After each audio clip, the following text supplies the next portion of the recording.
Introduction. Welcome to our channel.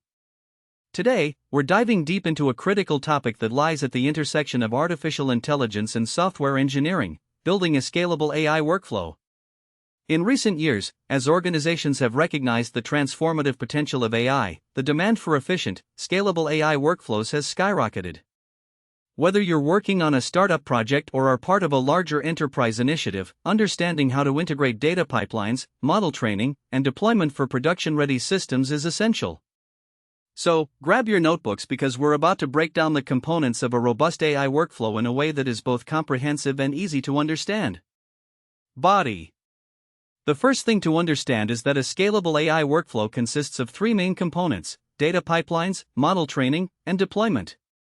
Each of these components is interdependent, and if one part of the workflow is not designed to scale, it can become a bottleneck that limits your entire system.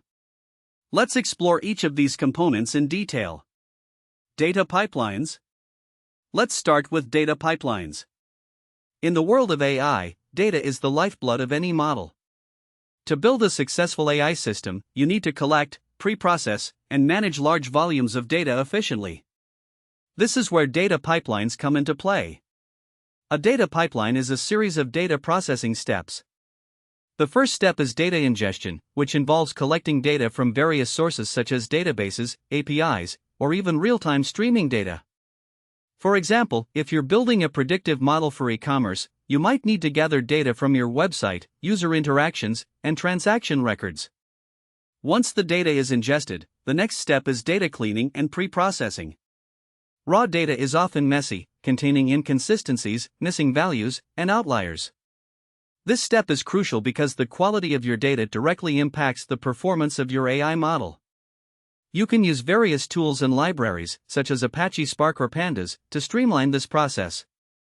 Data normalization, handling missing values, and feature extraction are some of the techniques employed during this stage. After pre-processing, the data usually needs to be transformed into a format suitable for model training. This might involve encoding categorical variables, scaling numerical features, or even generating new features from existing data. Automation is key here. Tools like Apache Airflow or Luigi can help you build robust and maintainable workflows that automatically execute these steps in a defined order. Once your data pipeline is set up, it's essential to monitor it continuously. This involves tracking data quality, pipeline performance, and system resource usage. You can use monitoring tools like Prometheus or Grafana to visualize these metrics in real time. Remember, a scalable data pipeline is not just about processing data efficiently, it's also about ensuring data integrity and availability. Model training. Now that we have our data pipeline established, we can move on to the next component: model training. This stage involves selecting algorithms, tuning hyperparameters, and iteratively improving your model based on the data processed by your pipeline. The first step in model training is algorithm selection. Depending on your problem domain, be it classification, regression, or clustering, you'll need to choose the appropriate machine learning or deep learning algorithm. For instance, if you're dealing with image data, convolutional neural networks, CNNs, may be your go-to choice, while recurrent neural networks, RNNs, are often more suitable for sequential data like time series. Once you've chosen an algorithm, the next step is to prepare your training and validation datasets. This usually involves splitting your dataset into several subsets: training, validation, and test sets. A common practice is to use around 70% of the data for training, 15% for validation, and 15% for testing. This division helps ensure that your model generalizes well to unseen data. Hyperparameter tuning is also a critical aspect of model training. Hyperparameters are the settings that you configure before the training process begins, such as the learning rate, batch size, and number of layers in a neural network. Automated techniques like grid search, random search, or more advanced methods like Bayesian optimization can help you find the best hyperparameters for your model. To make model training scalable, consider using distributed computing. Frameworks like TensorFlow and PyTorch support distributed training, allowing you to leverage multiple GPUs or even entire clusters. This is particularly important when dealing with large datasets or complex models that require significant computational power.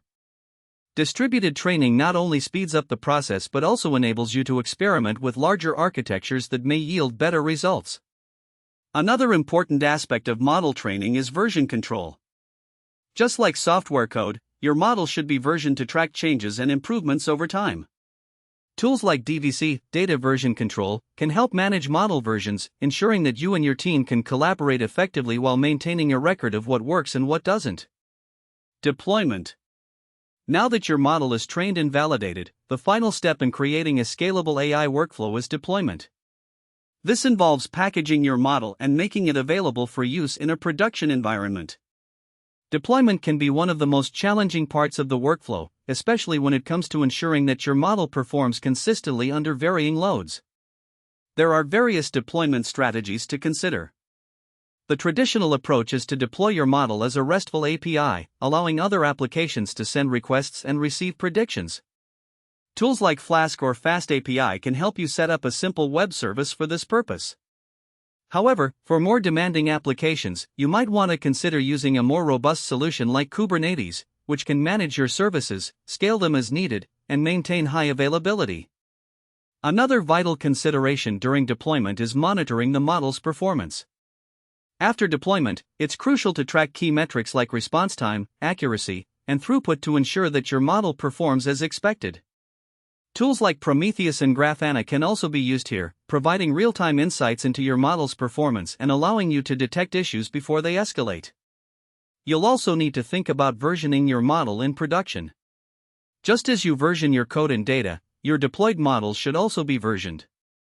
This allows you to roll back to a previous version if a new deployment causes issues.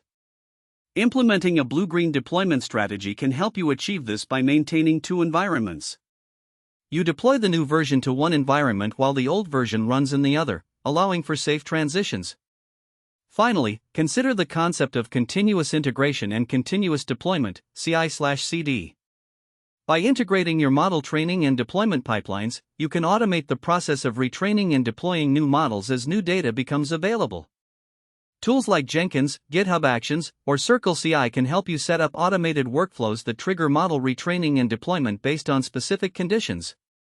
Conclusion. To sum it up, building a scalable AI workflow is a multifaceted process that requires careful consideration of each component, data pipelines, model training, and deployment. By investing the time to establish robust data pipelines, selecting the right algorithms, and implementing a solid deployment strategy, you can create production-ready AI systems that scale with your organization's needs. As the landscape of AI continues to evolve, so will the tools and practices surrounding these workflows. Staying updated with the latest advancements will only enhance your ability to create powerful, efficient systems. Remember, the goal is not just to deploy a model but to create a sustainable AI workflow that adapts and grows with your data and business requirements. Thank you for tuning in today. If you found this video helpful, don't forget to like, share, and subscribe for more content on AI and technology. Leave your thoughts and questions in the comments below, and we'll see you in the next video.